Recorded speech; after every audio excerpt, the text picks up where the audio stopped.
Hello everyone, welcome back to the YouTube channel of FPL God. तो पिछले video में हमने गेम वीक 16 तक अपने एफपीएल का रिव्यू कर लिया था। इस वीडियो में गेम वीक 17 के आगे बढ़ते हैं। तो इस गेम वीक मुझे 44 पॉइंट्स मिले, एवरेज पॉइंट 45 था, हाईएस्ट पॉइंट 127। इस गेम वीक मैंने एक ट्रांसफर इन किया था। तो इस गेम वीक मैंने रफीनिया को हटा के गैलेगर को ट्रांसफर इन किया था। अब इसका रीजन ये था कि उस टाइम पे गैलेगर बहुत अच्छे फॉर्म में था। इवन दो इससे पहले जो गेम वीक थी, जिसमें गेम वीक 16, उसमें आप देख सकते हो कि गैलेगर ने 15 पॉइंट्स दिए थे। तो मुझे लगा था कि ये फॉर्म ही कंटिन्यू करेगा और इसीलिए मैंने गैलेगर को ट्रांसफर इन किया था। और एफपीएल में थोड़ा ये भी होता भी है कि अगर जो प्लेयर स्कोर करता है इस गेम वीक हैवी, उससे ज़रूर एक्सपेक्टेशन रहती है कि वो नेक्स्ट वीक भी अच्छे खासे पॉइंट्स दे जाएगा। तो इसीलिए ज़्यादातर एफपीएल के मैनेजर्स इस स्ट्रैटेजी को अडॉप्ट करते हैं कि जो भी प्लेयर ज़्यादा पॉइंट्स दे रहा है या अच्छे फॉर्म में, उसको ट्रांसफर इन कर लो और मे बी हो सकता है कि वो 2 से 3 गेम वीक अच्छे खासे पॉइंट्स दे जाए। और इससे आपको एक एज भी मिलती है, क्योंकि बहुत सारे लोगों को ये स्काउटिंग पसंद नहीं है, क्योंकि वो मैचेस को फॉलो नहीं करते हैं। तो अगर आप मैचेस को फॉलो करते हो, इवन दो हाइलाइट्स भी देखते हो, तो आपके लिए एफपीएल काफ़ी आसान हो जाती है। क्योंकि जो टॉप 6 क्लब्स हैं, उसके प्लेयर को छोड़ के अगर कोई चीप प्लेयर अच्छे खासे फॉर्म में है और अगर उस प्लेयर को आपने स्काउट कर लिया, तो आप उस प्लेयर को ट्रांसफर इन करके एक अच्छा खासा डिफरेंशियल क्रिएट कर सकते हो। लेकिन इस गेम वीक में गैलेगर ने वो स्कोर नहीं किया जो मैं चाहता था। बट स्टिल 6 मिलियन का प्लेयर है, तो इससे ज़्यादा एक्सपेक्टेशन थी नहीं मेरी। बट अगर पॉइंट्स देखे जाए तो सैंचेज ने मुझे 3 पॉइंट्स दिए, अलोंसो 6, लिवरामेंटो 0, रीस जेम्स 8, 1 किल 1, जोटा 7, Gallagher 2, Salah 16, Benteke 1, Ronaldo blank, Dennis blank. इनका ये गेम भी कैंसिल हो गया था कोविड की वजह से। और आप देख सकते हो कि मैंने टॉटनम एसेट को भी बेंच पे रखा हुआ था, क्योंकि इसका भी गेम भी कैंसिल हो गया था कोविड की वजह से। तो मेरी जो स्ट्रेटेजी थी टॉटनम को लेके, वो काफ़ी ज़्यादा कोविड की वजह से उस चीज़ ने हैम्पर कर दिया। नहीं तो अगर कोविड नहीं होता तो ऑब्वियस सी बात है कि सॉन काफ़ी अच्छा परफॉर्म करता। अब गेम वीक 18 को देख लेते हैं। इस गेम वीक मुझे 57 पॉइंट्स मिले, एवरेज पॉइंट 39, हाईएस्ट पॉइंट 121। इस गेम वीक मैंने केन को ट्रांसफर इन किया था रोनाल्डो की जगह। इस गेम वीक आप फिर से देख सकते हो कि ब्राइटन के गेम कैंसिल हो गए थे, इसलिए सैंचेज का गेम वीक ब्लैंक्ड है। चेल्सी डबल ने अच्छे खासे पॉइंट्स दिए, अलोंसो 9, जेम्स 6, कंसेलो 18, ऑन किलो 0, सॉन 7, साला 4, जो कि मेरा कैप्टन था, वो ब्लैंक कर गया। गैलेगर भी इस गेम वीक, इसके भी जो मैचेस थे वो कैंसिल हो गए थे ड्यू टू कोविड। जोटा 7, केन 6, डेनिस के भी 0, क्योंकि इसका भी गेम वीक कैंसिल हो गया था।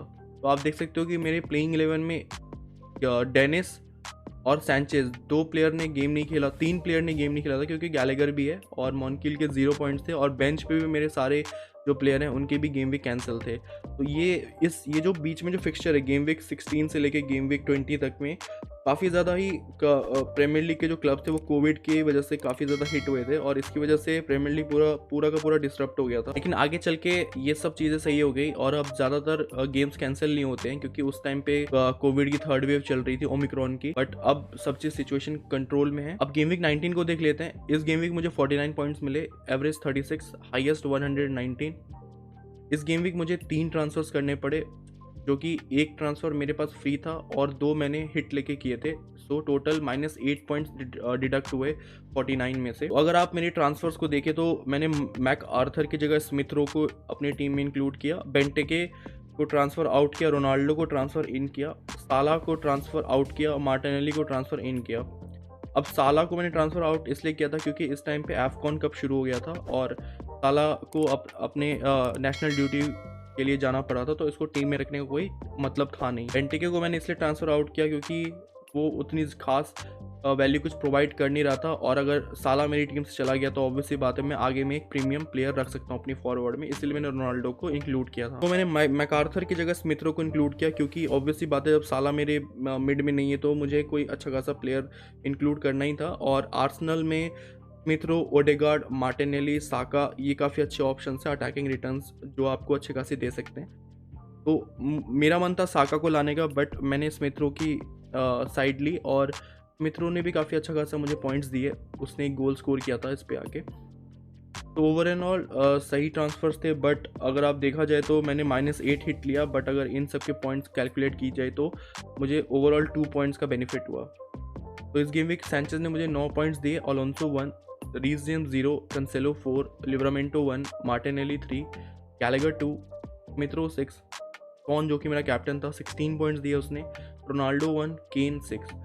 तो अभी कुछ गेम वीक्स आप देख सकते हो कि मैं रोनाल्डो, केन और इन्हीं सब के बीच में घूम रहा हूँ। कभी रोनाल्डो को ट्रांसफर इन करता हूँ, कभी केन को ट्रांसफर इन किया, कभी साला को ट्रांसफर आउट किया, कभी उसको ट्रांसफर इन किया। तो ये सब कोविड की वजह से हो गया था, इसीलिए मैं अपने ढंग के कुछ गेम वीक को प्लान नहीं कर पा रहा था। क्योंकि अगर आप FPL में ट्रांसफर्स कर रहे हो तो आप ऑब्वियस सी बात है लॉन्ग टर्म थोड़ा सोचते हो। अब ये नहीं कि आप एक गेम वीक के लिए किसी एक प्लेयर को लेकर आया, दूसरे गेम वीक उसको हटा दिया अनलेस उसको कोई इंजरी हो गई या फिर नहीं होगी। तो इस गेम वीक जैसे कि आपने देखा मुझे 3 ट्रांसफर्स करने पड़े, वो बहुत फोर्सिवली करने पड़े ड्यू टू कोविड। अब गेम वीक 20 को देख लेते हैं। इस गेम वीक मुझे 51 पॉइंट्स मिले, एवरेज 37, हाईएस्ट पॉइंट 105।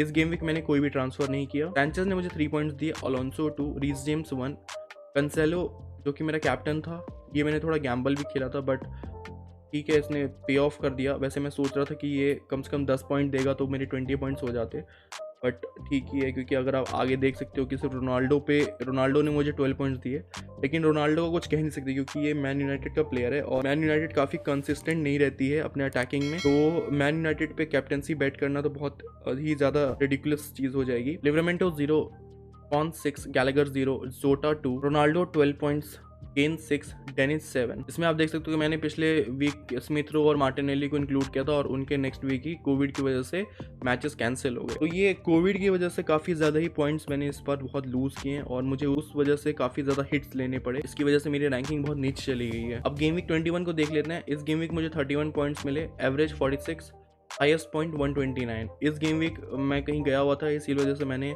इस गेम वीक पे ध्यान नहीं दिया और मुझे पता ही नहीं चला कि ये गेम वीक कब आके चला भी गया।